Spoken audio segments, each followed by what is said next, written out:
Good morning, everyone. This is GM Bloodworth in for another weekend recording. Today, I'm going to show you real quick a uh, preparation period for my afternoon game. Uh, Myself and one player are going to be playing Robert E. Howard's Conan Adventures in an Age Undreamed of. It's the 2D20 system put out by Modifius, and a fairly new system. I think they just started releasing I got my books about two and a half weeks ago. Um, so it is available. Um, really love the system, great system to use. And I've been messing around with, trying to put together groups. I only play online. I only play on weekends. And I decided to go with a format that is just one GM and one player running solo campaigns. And this is, both a recording test before our game this afternoon, but also, it's I wanted to just show a preview on, you know, building an adventure for that style of gameplay. So, we play with the roll d20 and the in the background. So this is what you would see during our game session. And let's see, so solo adventures. So this a little draft that I had written, to help organize how, how we actually put it together. And so, or how I put together an adventure. And so for a solo piece, PC adventure format, the first step is setting, and I usually do a carousal event for a carousing event for the player, so that the player can kind of get a sense of the setting that he or she is in. And basically, you use the in the rule book, you can consult pages 295 to 298.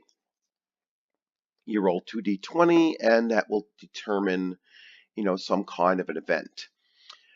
Then will take a look at that, what exactly it is. Since I'm making the roll, I can always, come up with, something else to, to fill in the slot a little bit better. And then we go to the lore and story part. I'm pretty much a lore hound.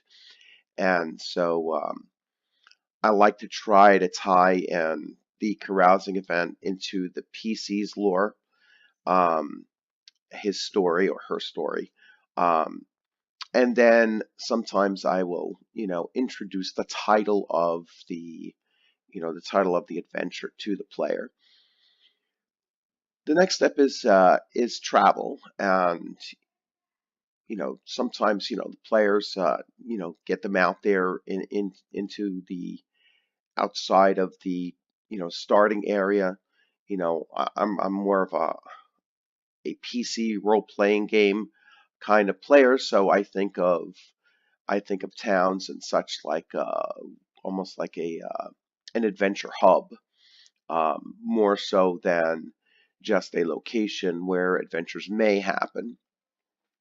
And so the travel if necessary, and it's also possible for the first combat engagement that the character will have. And I also like travel because travel, there are certain skills that survival and you know um, acrobatics, athletics, all kinds of skills come into play that are might not necessarily be the character's strengths, but then again it may be, and so they may have some kind of a mountain to climb, or some kind of a cave to go spelunking into and search something out. So the next stage in writing a a well-balanced adventure is to have combat, and or at least the combat opportunities where if the character can avoid it, because they have skills that are geared towards more avoidance than actually engaging in combat, they still need to be in there. And so I typically break down the combat into three different groupings. And so for a solo character, I would have them face three minions as the first engagement. And that kind of sets the tone, and it picks up the pace of the action a little bit. Three minions should be fairly, easy for even a brand new age, brand new Conan RPG character. The second combat would be two minions plus a toughened, and this should be, a pretty decent challenge for the player, because now the player will have to, decide, all right, do I take out the lieutenant, and then the minions, or do I take out the minions? Or, how are the minions reacting? Um, is the lieutenant using them just to distract, or, to really hinder so that he can get his, so a whole variety of, possibilities take place. Um, and um, a toughened opponent should be slightly less powerful than the player, but still with the combined two minions along with that, it should be somewhat of a challenge. Excuse me. And then the third and final potential combat. Excuse me. Getting over cold or something. It will be two minions plus a nemesis. Now, nemesis is an opponent that is of equal strength, or sometimes even more powerful than the character. And along with two minions, it should be a real challenge.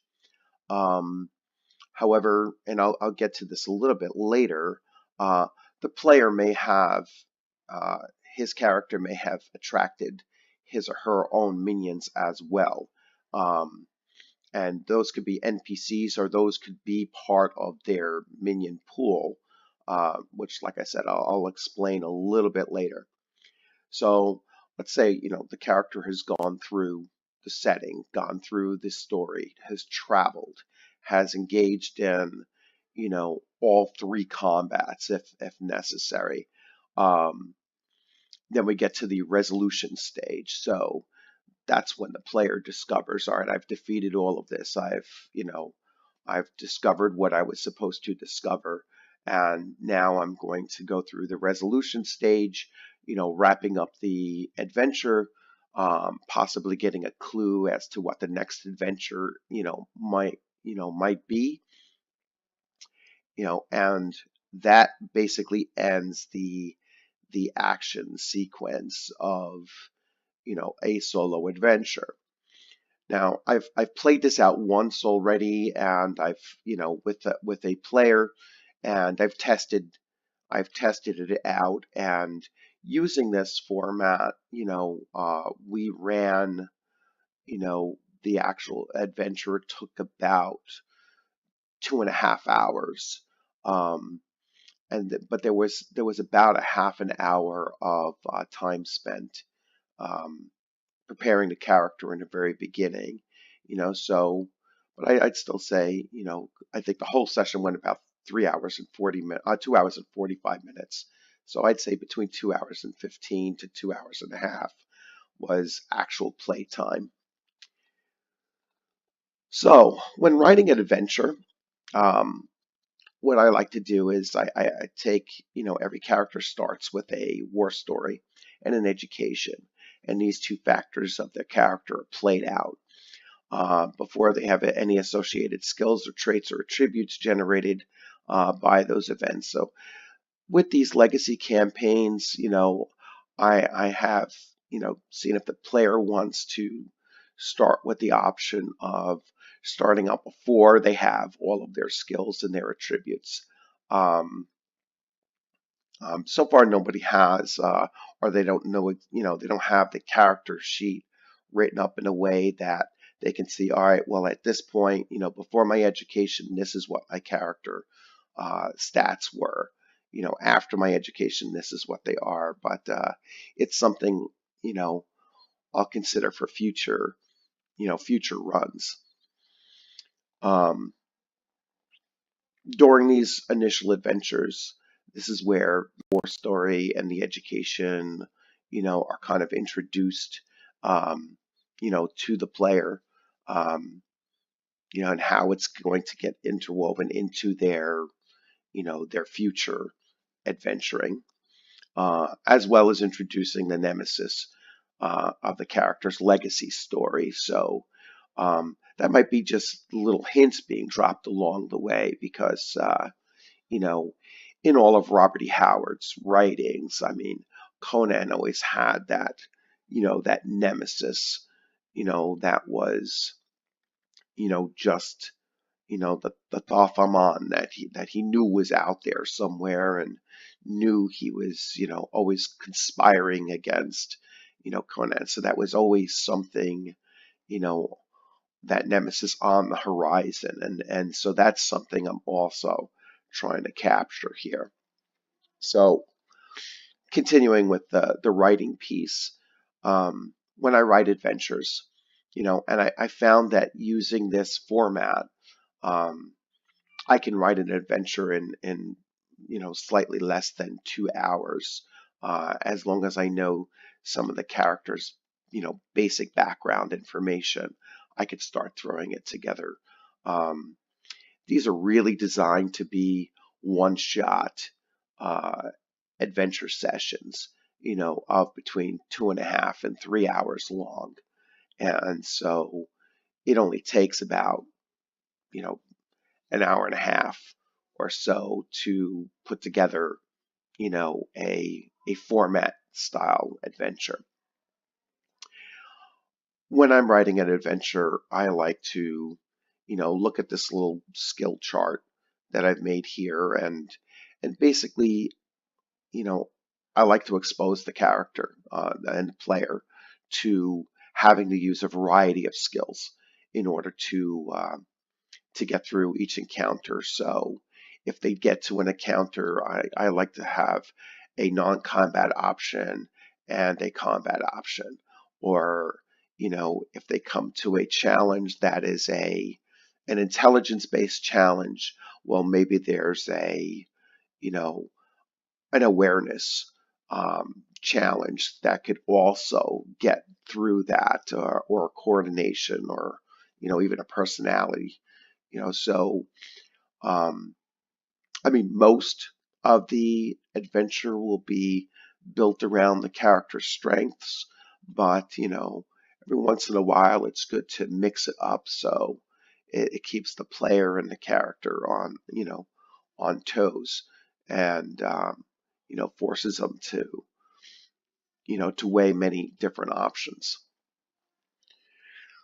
The legacy campaign is an idea that I came up with, built around the idea of a solo character, and based on Robert E. Howard's writings of Conan, where Conan was generally a lone adventurer, with the exception of on occasion he would have um, two or the most three uh, people tagging along with him for generally short periods of time, and the character is going through their adventures, and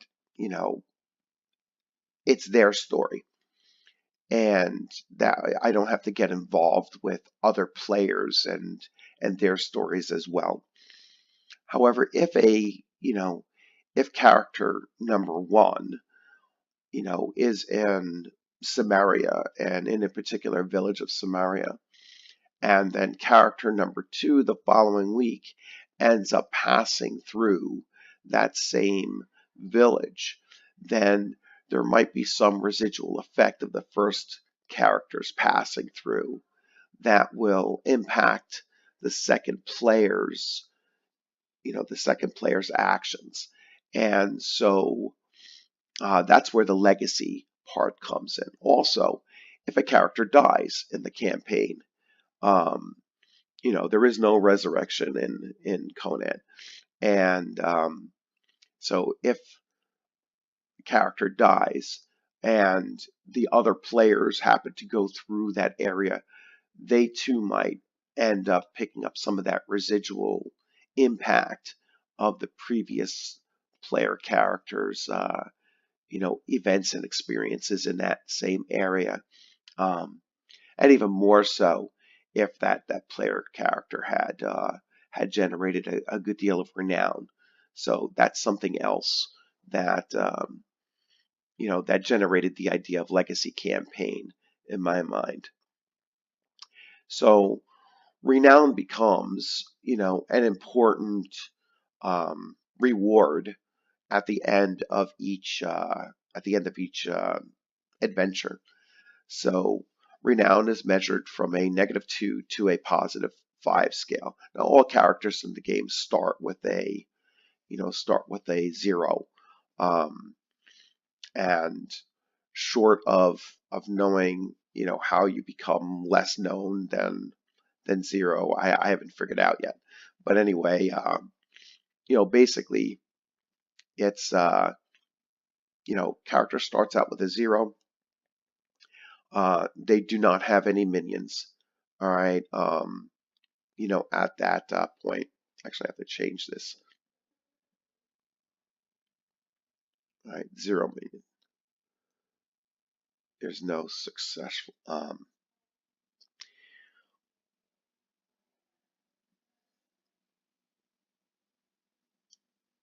And a chance for 1. I should say a chance for 1. And a chance for 1 with a successful social or command roll. All right. Player characters don't get a minion until they have 0.5. That's a positive 0.5 renown.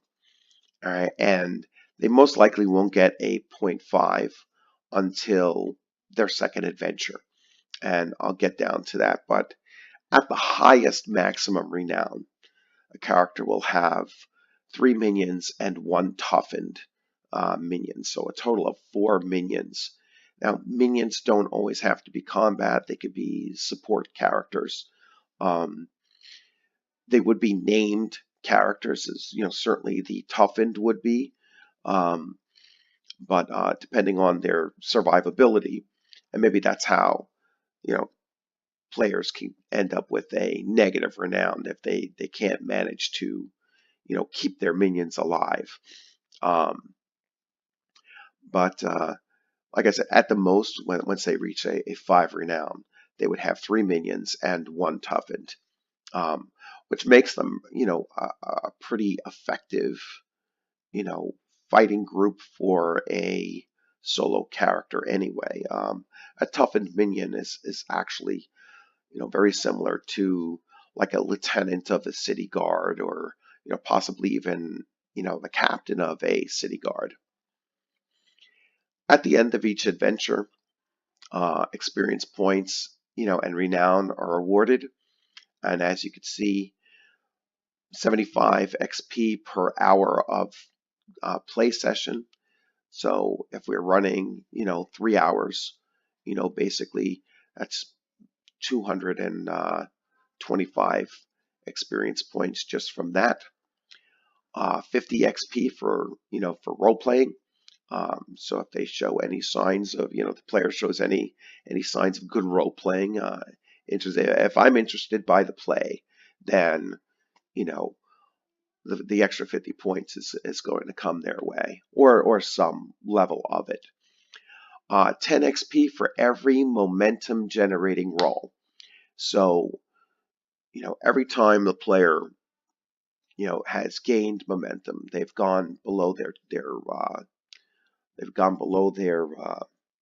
their focus score needed on a particular role. They've generated a momentum. I just check off, a list of how much momentum they've gained and over the course of the whole adventure, and that will give them 10 points per. Renown. Renown is awarded on a 0.20 renown for completion of the adventure. So anytime the player completes an adventure, they're going to receive 0.20 renown. So it would take, completing 3 adventures to earn a minion, unless they've done the adventure exceptionally well. All right, and that's where we get to doubling the amount. So 0.40 renown if any of the momentum gains were eyewitnessed by another, party. All right, and so, someone eyewitnesses them doing something. Might be the person that they're rescuing, or maybe one of the guards that they were attacking survived and ran off, but they saw that you basically kicked ass in combat, with these, great momentum generating attacks on your part, then you'll get 0.4. And then finally, you could get 0.5 renown after one mission or one adventure if it's flawless, all right, with several momentum points being gained. I would say, anywhere from 5 and above. That's such an exceptional, run. Now, flawless doesn't mean that you know, you didn't fail a roll here or there. Flawless basically means that, you know, you weren't forced to retreat, or you weren't knocked out, or, you didn't fail any major portion of the mission. Now, a few things. I made a chart here for attributes. This is basically the mob box, for putting in and dropping into adventures once I start writing them. So when preparing for, an upcoming game, and I have one actually upcoming, I post all of my events on the,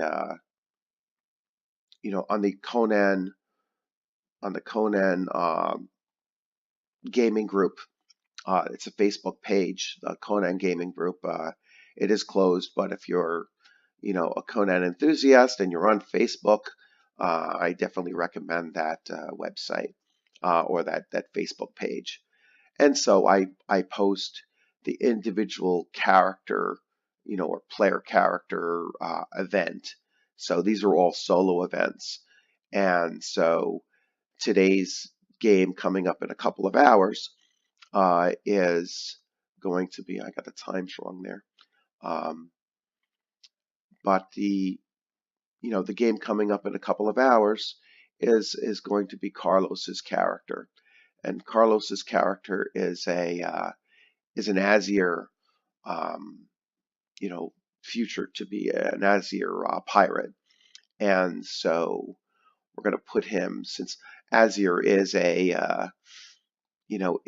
landlocked, country. It had to get him to, the ocean someplace. And so he's going to be, on the western coast of Vanaheim. So when I started thinking of that and think, all right, how am I going to piece this together? So I go to resources. So when I'm developing an adventure, specific for a character, I go to the internet and I look up some resources.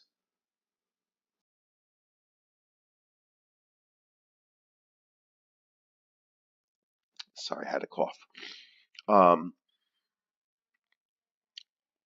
so I kind of wanted to get an idea. All right, so what is Vanaheim all about? And do some reading, look at some, look for some geographic features that might become part of the adventure, and looking through. And then I just type down, a few things about the character, and then I just pop back and forth between the two. So Carlos's character is an Aesir pirate, um, with contact with Apollonians, enough to have learned their language. I needed to explain how he is a pirate from a landlocked country. He speaks a language of a country that doesn't share a border with his homeland. Plus, he is dispossessed and a thief.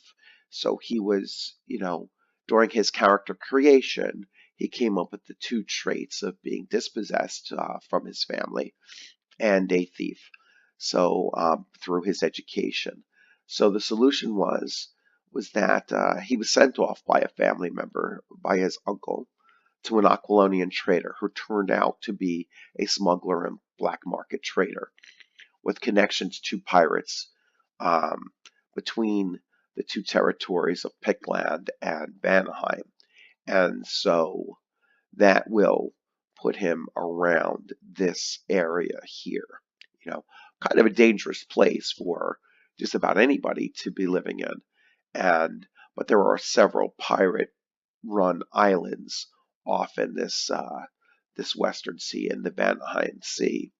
Um, and so that's where that's where this character is going to start, is somewhere along this border. Now, going back to the image. So I look for an image that I think will match up with the character and the character's story, and go there. And I came up with this image here, which is basically a blonde-haired Viking warrior, walking through this wreckage. So I'm going to tie this in. Uh, maybe, you know, uh, maybe he stumbles upon a battlefield, or a bunch of beached boats, and there was some kind of a battle that took place here, and he finds some people that are minions. Maybe he has an adventure, coming, leading up to this point where, perhaps he does gain a minion along the way. And so now he's in a company of two, and he approaches onto this scene. And so his introductory, adventure is not him as a pirate, but him getting the means to become a pirate. And so that's probably where I'm leaning towards. So let me just cycle through. We've spoken about that, Um, character sheets. I encourage my players to, you know, use these character sheets. They're, a blank fillable character sheet, and just much clearer than the official ones, which, quite frankly, are very ink intensive as well. And this allows the player to fill in everything in a clear, concise manner. Um, it's all one page, and it leaves room where they can put their archetype, their displays of might and power, um, the ones that they commonly use. A little box here where they can tack on they can cut and paste an image and drop it in there. All of their talents, where the talents are derived from, and the effects of the talents. Uh, I basically try to recreate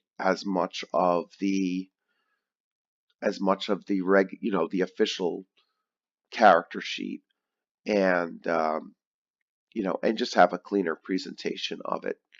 So I suggest that they use those. Now, we play using the roll d20. I'm sorry, the Roll20 website. This is for dice rolling, basically. I always put this just as the backdrop, so when the players populate, their icons will fill in down at the bottom. Um, I'm not much into using it as as an actual tabletop and moving icons around. Um, I just use it to put a backdrop image, and then we have the dice rolling, and I can also, drop in images, you know, uh, image links so they can pull up a link and look at it themselves, and so we share that information, um, that way. So basically, I hope this recorded well, and I'll check the last time I did this. The sound didn't come through. So, and hopefully it transitioned from page to page. And we are going to be running the game later on this afternoon in about 3 hours. And so I'll post this up if it ran smoothly, as kind of how I write an adventure for a solo player. And then later on this afternoon, when we run our adventure, I will broadcast that. So I'm off to my writing desk and get his adventure thrown together, um, with all those details I've already gone over. You'll have a good one. Once again, this is GM Bloodworth. I run these games every weekend, and I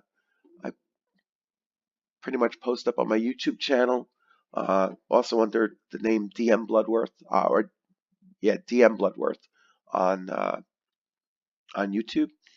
And so when I post these up on Facebook, I always add the link so that if you do want to follow, you can just click on it and follow.